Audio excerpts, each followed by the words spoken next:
today or tomorrow and you bump into a minister from another country and the minister says, okay, we heard the talk, but what's the secret sauce? What really made it work for you? What's the innovation that we should be thinking of? There's got to be something that we could use for our own country to learn from your lessons. So I want to go down the row with that in mind, and I'm going to start with you, Mr. Yudhoyono. Thank you. Thank you, Chris. There are three key success factors that contribute to the achievement of our systematic land registration. First, it's the leadership and management. At the end of the day, it's all about effective transformational leadership that is capable of translating vision into strategy into action by capitalizing all national resources. This is especially important given our country's size and complexity, politically, socially, and economically.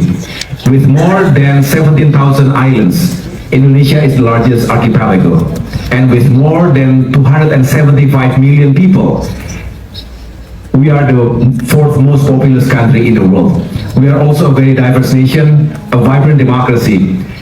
There are 38 provinces and 514 regencies and cities, each of which is led by elected leaders from 20 different political parties. So you can imagine the dynamics and the magnitude of challenges.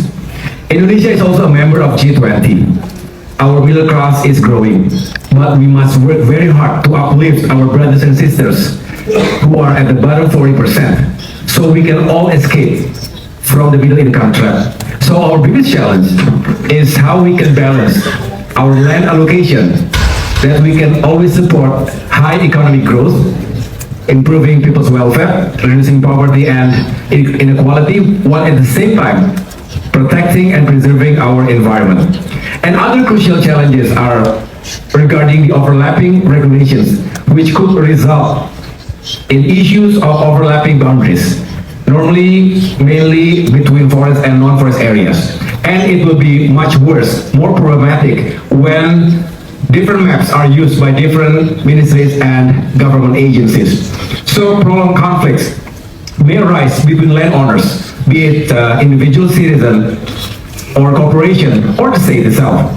So leadership is key to effective coordination and synchronization among stakeholders, ministries and local governments to resolve those pressing issues. So by referring to the integrated regulations and one map policy. Since the beginning, our President Joko Widodo, has been demonstrating his strong political power, followed by leadership in action to push his administration to achieve ambitious goals. And his commitment has also inspired our local governments to take part and contribute. And also with meaningful support from the Parliament, we could together produce solid and sound regulatory instruments and budget allocations to accelerate this program. So again, collaboration for the second factor. I would like to highlight that the second factor of this success is people's participation and collaboration. Because we have limited number of land surveyors, our ministry involves private sectors who must comply with our professional standard. And this partnership has enabled us to conduct wide-scale land survey. And as for land data collection, it is achieved mainly through bottom-up community participation and in collaboration with chiefs of villages and local informal leaders. Of course, they all have been trained for this project. Some communities that practice customary law are remain reluctant to register their land because they fear that they will lose authority or rights of their native land to the state.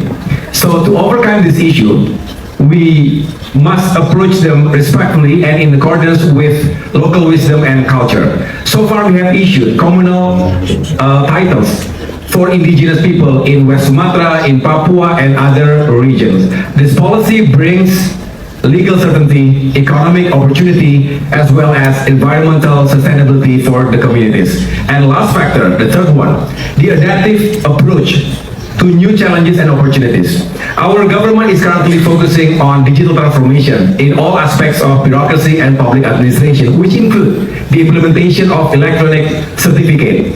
The process will be much faster, more efficient, more transparent, and safer for everyone.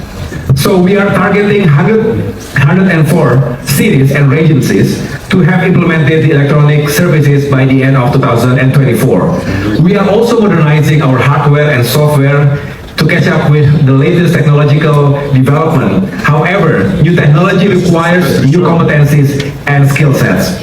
Therefore, we have to continuously improve our professional and education system, which include to upgrade the quality and the productivity of our human capital. And finally, on climate action, we are currently reviewing and improving our land and spatial regulations to allow effective implementation of carbon trading. Not only such initiative will be able to mitigate climate crisis, but also it will bring economic benefits to all parties involved. Jobs will be created, new economic opportunities will be unlocked. So it will contribute to the realization of sustainable economic growth with equity, not only for Indonesia, but hopefully we can contribute to the world. Thank you.